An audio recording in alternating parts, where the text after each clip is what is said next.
Hello বন্ধুরা, আজকের রেসিপিটা হলো শোল মাছ দিয়ে মান কচুর তরকারি। দেখুন, আমি এখানে টাটকা একটা শোল মাছ নিয়েছি। শোল মাছগুলো দেখুন কত সুন্দর কেটে নিয়েছি এবং ধুয়ে নিয়েছি।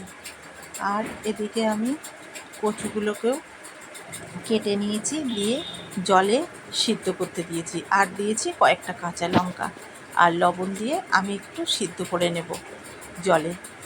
যেহেতু এটা মান কচু, সেজন্য একটু সেদ্ধ করে নেব। সেদ্ধ করে নিলে খুব ভালো হবে। আর এই দেখুন, আমি মাছটাকে নুন হলুদ মাখিয়ে নেব। এদিকে নুন হলুদ মাখানো হয়ে যাবে, আর ওদিকে কড়াইতে আমি তেল দিয়ে দেবো। দেখুন বন্ধুরা, প্রথম থেকে লাস্ট পর্যন্ত ভিডিওটি দেখবে। আপনাদের যদি ভালো লাগে তাহলে আমাকে কমেন্ট করে জানাবেন, আর আপনারা এটা বাড়িতে বানিয়ে খেয়ে দেখবেন কেমন হয়েছে। দেখুন, আমি এবার সব মাছগুলোকে ভালো করে লবণ হলুদ মাখিয়ে নিয়েছি। এই দেখুন কত সুন্দর পিসগুলো, কত বড় বড়। আর শোল মাছ দিয়ে কচুর তরকারি খেতে খুবই ভালো লাগে।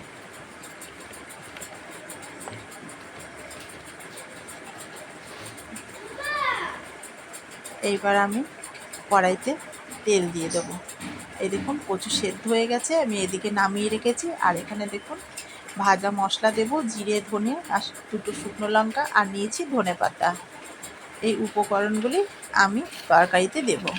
এবার দেখুন, আমি জিরে লঙ্কা ধনেটা ভেজে নেব একটু শুকনো খোলায়।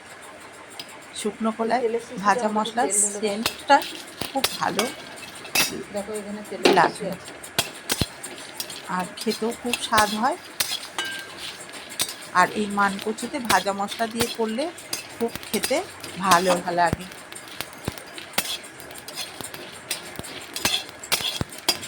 আপনি দেখবেন ভাজা মশলাটা সবাই মিলে আপনারা দেখবেন যে ভাজা মশলার স্বাদই অন্যরকম লাগে, খুব সুন্দর। আর সব তরকারিতে দেওয়া যায়। কাঁচা মশলার স্বাদ অন্যরকম, আর ভাজা মশলার স্বাদ অন্যরকম। এবার দেখুন বন্ধুরা, আমি কড়াইতে তেল দিয়ে দিয়েছি। তেল গরম হয়ে গেলে আমি মাছগুলো দিয়ে দেব। তেলটা একটু হালকা গরম হলে এর কালারটাও চেঞ্জ হয়ে আসবে, বোঝাই যাবে যে তেল গরম হয়ে গেছে। এই দেখুন বন্ধুরা, এর কালারটা চেঞ্জ হয়ে গেছে। এবার আমি মাছগুলোকে দিয়ে দেবো। আমি এখানে একটু তেল বেশি দিয়েছি, এই তেলেতেই আমি তরকারিটা রান্না করে নেব।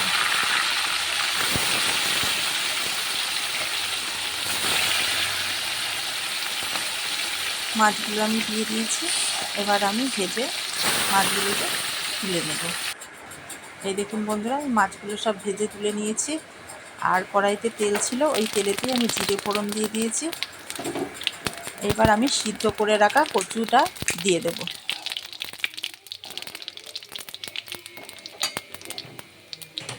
এই দেখুন, আমি সেদ্ধ করে রাখা কচুটা দিয়ে দিয়েছি। এইবার নেড়ে চেড়ে ভালো করে সুন্দর করে কষিয়ে নেব।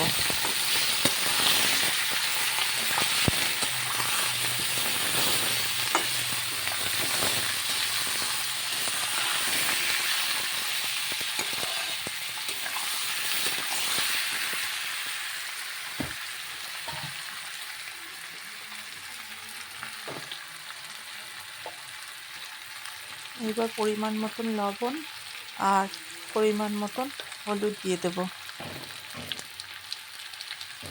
তারপরে আবার সুন্দর করে ভালো করে নেড়ে চেড়ে কষিয়ে নেব।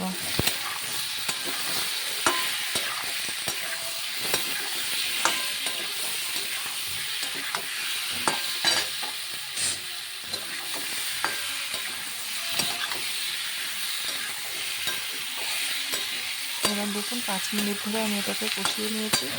দেখুন কড়াইতে একটু তেলও নাই, সুন্দর শুকনো শুকনো কষা হয়ে গেছে। এবার আমি জল দিয়ে দেবো। যে পরিমাণে আপনারা ঝোল খাবেন সেই পরিমাণেই জল দিতে হবে। যদি মাখা মাখা খান তাহলে অল্প পরিমাণে জল লাগবে।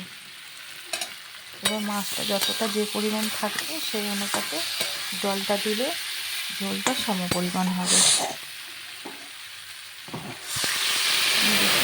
আমি দিয়েছি। এবার সুন্দর করে নেড়ে চেড়ে ঝোলটা ফুটতে থাকুক।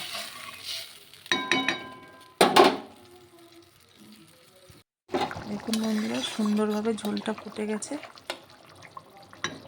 এবার আমি দেখুন সব কচুগুলো সিদ্ধও হয়ে গেছে।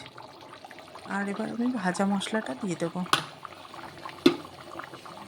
ভাজা মশলাটা দিয়ে আবার একটু নেড়ে চেড়ে দেবো।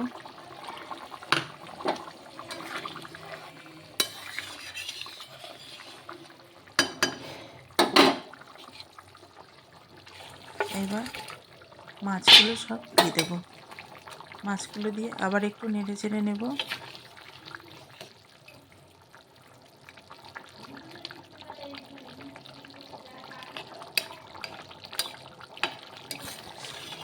দেখুন তরকারি ঝোলটা মাছের সাথে সমপরিমাণ হয়ে গেছে, কত সুন্দর। এইবার আমি কিছু ধনেপাতা দিয়ে দেবো। ঝোল ফুটে গেছে ভালো মতনই। এবার দেখুন ধনেপাতা দিয়ে দিয়েছি।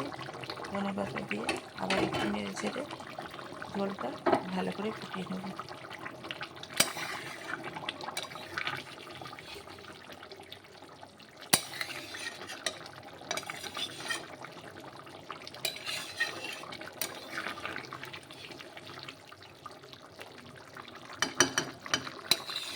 দেখুন কত সুন্দর ঝোল ফুটে গেছে, আর তরকারি কালারও এসে গেছে। আমাদের ঝোল একবারে শোল মাছের ঝোল একদম রেডি।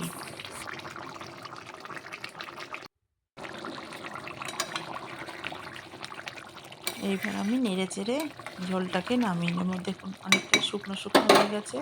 আমি এখানে বেশি ঝোল করিনি। এবার আমি তরকারিটা পাত্রে নামিয়ে নেব।